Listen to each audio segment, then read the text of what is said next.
Hi everyone, welcome back to Telugu smart channel. So మీరు అందరు బాగున్నారు కదండి, మేము కూడా చాలా బాగున్నాం. సో నేనైతే స్విట్జర్లాండ్ ట్రిప్ వీడియో షేర్ చేయబోతున్నాను. సో డే 1 వచ్చేసి మాకు జర్నీ సరిపోయింది అండ్ స్మాల్ ప్లేసెస్ అయితే చూసామన్నమాట. అది నేను మా షార్ట్ వీడియోస్లో షేర్ చేశాను. సో మా ఛానల్ అయితే సబ్స్క్రైబ్ చేసుకోండి. సో మా డే 2 ఇది. సో డే 2 మేము టిట్లీస్ మౌంటైన్కి వెళ్తున్నాం అనమాట. సో ఎలా వెళ్ళామనేది ఈ వీడియోలో చెప్పి అండ్ ద టిట్లీస్ మౌంటైన్స్ కూడా చూపించబోతాను. సో వీడియో అయితే స్కిప్ చేయకుండా లాస్ట్ వరకు తప్పకుండా చూడండి.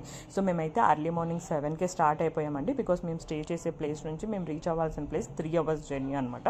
సో అందుకనేసి 7కే మేము లంచ్ అంతా ప్రిపేర్ చేసేసుకున్నాం, ఎందుకంటే మేము హోమ్ స్టే తీసేసుకున్నాం అనమాట. అండ్ మీకు నేను సజెషన్ ఇవ్వాలంటే మీరు జురిక్ అనే సిటీలో స్టే చేయండి, ఎందుకంటే అక్కడ మీకు సోషల్ ఏరియా అనమాట. So it is good living place and it is reachable. It is centre of the Switzerland అనొచ్చు. సో మనకి ఇక్కడ నుంచి టిట్లీస్ మౌంటైన్స్ కానీ ఇంకేమన్నా విజిటింగ్ ప్లేసెస్కి వెళ్ళాలన్నా కూడా it will take 50 minutes to hardly 1 hour అనమాట. So that is the best place to stay. But మేమైతే కొంచెం ఫినాన్షియల్గా ప్లాన్ చేసుకున్నాం కూడా ఓ లిటిల్ ఫార్ అవే వెళ్ళామన్నమాట. సో మేమైతే ఆల్ ద వే జర్నీ చేసేసి, సో ఆ జర్నీ వీడియో అంతా మీకు షేర్ చేయలేదు because it will go too lengthy అనమాట. సో మేమైతే finally we went to Titli mountains and then అక్కడ మనం వెళ్ళిన తర్వాత మనం టికెట్స్ అయితే తీసుకోవాలి. సో మీకు ఇక్కడ నేను సజెస్ట్ చేసేది ఏంటంటే, మీరు ట్రిప్స్ కోసం వెళ్తే మాత్రం I suggest you to take a Swiss pass. So Swiss pass వల్ల మీకు హెల్ప్ అయ్యేది ఏంటంటే, దానివల్ల మీకు చాలా వరకు టైం సేవ్ అవుతుంది అనమాట.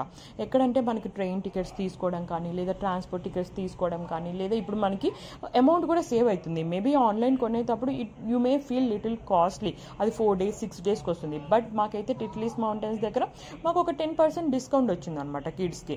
So it is useful. So Swiss pass తీసుకుంటే మీకు టెన్షన్ ఉండదు. ఈవెన్ మీరు వెళ్ళే ఎన్ని డేస్కైనా 2 days 4 days 6 daysకి స్విస్ పాస్ తీసుకున్నారు అనుకోండి ఫ్యామిలీకి కంప్లీట్గా.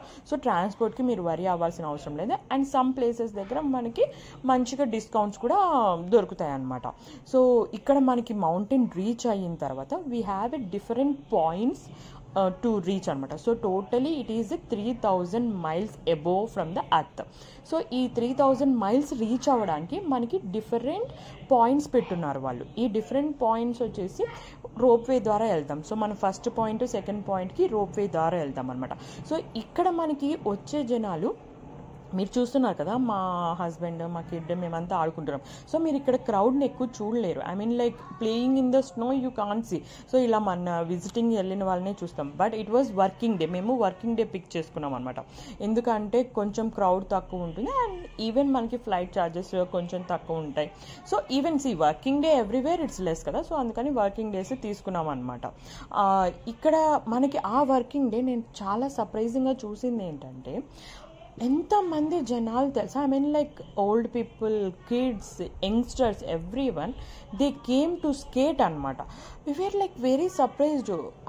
ఇది మన ఇండియాలో అయితే జరగదు మోస్ట్లీ, ఎందుకంటే working people cannot come on those days కదా రెగ్యులర్లీ. అండ్ మేము అనుకున్నాం చాలా తక్కువ ఉంటారు అని. తీరా అక్కడికి రీచ్ అయిన తర్వాత తెలిసింది ఏంటంటే, స్కేటింగ్కి they are passionate. Old people కూడా they came with all the skating and they came to the top of the 3000 miles above వచ్చి అక్కడ నుంచి వాళ్ళు కిందికి ఎంత ఈజీగా స్కేట్ చేసుకుంటూ వెళ్తున్నారు. సో మీకు ముందర వీడియోస్లో కూడా కనపడుతుంది. బట్ మేమైతే మా వాడైతే చాలా ఎంజాయ్ చేశాడనే చెప్పాలి. అండ్ నేను చెప్పినట్టు ఫస్ట్ పాయింట్ ఉంటుంది. ఫస్ట్ పాయింట్ చిన్న చిన్న పిల్లలు వాళ్ళంతా స్కేట్ చేస్తుంటారు అండ్ ఇట్స్ డిపెండ్స్ అనమాట, ఎవరికి ఇష్టం వచ్చినట్టు వాళ్ళది. అండ్ ద సెకండ్ వే కూడా మనం కార్వే ద్వారా వెళ్తాం. సో ఈ కార్వే స్ట్రైట్గా వెళ్ళిపోతుంది అనమాట. అండ్ ఈ కార్వేస్ పైన మనకి ఆల్ కంట్రీ ఫ్లాగ్స్ వేస్తుంటారు. So that is also educated అనమాట. సో మా వాడు ఈ ఫ్లాగ్ మన ఇండియా ఫ్లాగ్ ఇది అది అన్నాడు. So we saw the India flag and even Pakistan flag, even like every country flag అయితే మనకి అక్కడ మధ్యలో కనపడుతుంది అనమాట. ఇది కాకుండా మనకి థర్డ్ పాయింట్ వెళ్ళేది ఉంటుందండి. ఇట్స్ ఎ వ్యూ, మీరు ఇప్పుడు చూస్తుండేది అక్కడ నుంచే. So it's a Karvy, full గ్లాస్తో ఉంటుంది. మీకు వీడియో స్టార్టింగ్లోనే చూస్తుంటే ఒక కార్వే కనపడుతుంది ఫుల్ గ్లాస్తో. లేకపోతే కొంచెం బ్యాక్ వెళ్ళి చూడండి, కార్వే అయితే మనకి 360 degrees రొటేట్ అవుతుంది అనమాట. సో చూస్తున్నారు కదా, మొత్తం మీరు ఇప్పుడు టిట్లీస్ మౌంటైన్ వ్యూ చూస్తున్నారు. సో మీరు దాంట్లో పైకి వెళ్ళేటప్పుడు లేదా కిందికి వెళ్ళేటప్పుడు you will be seeing a complete snow mountain view. మీకు ఏ టు సైడ్ నుంచి చూసినా స్నో తప్పితే ఇంక ఏమీ కనపడదు అనమాట. సో అంత బాగుంటుంది. అండ్ ఇన్ బిట్వీన్ ఇవి వచ్చేసి ఫుడ్ కోర్ట్స్, మనకి డ్రాప్ డౌన్ పాయింట్స్ ఉన్నాయి కదా, సో ఆ పాయింట్స్ ఇవి. సో దీంతో అయితే మా టిట్లీస్ మౌంటైన్ వ్యూ అయిపోయిందండి. సో ఇది చూసారు కదా, నేను చెప్పాను కదా లాట్ ఆఫ్ పీపుల్ మీరు పైన చూసిన దానికంటే కింద చూస్తున్నారు కదా ఎంతమంది స్కేట్ చేస్తున్నారు. So this is how the Switzerland is. If you want to enjoy, possible అయితే స్కేట్ చేసుకొని వెళ్ళండి. సో మేమైతే నెక్స్ట్ డెస్టినేషన్కి స్టార్ట్ అయిపోతున్నాం ఇక్కడ నుంచి. సో ఆన్ ద వేలో మనం డ్రెస్ తీసుకుంటాం అనమాట. సో మీరైతే మా ఛానల్ని సబ్స్క్రైబ్ చేసుకోండి. బాయ్.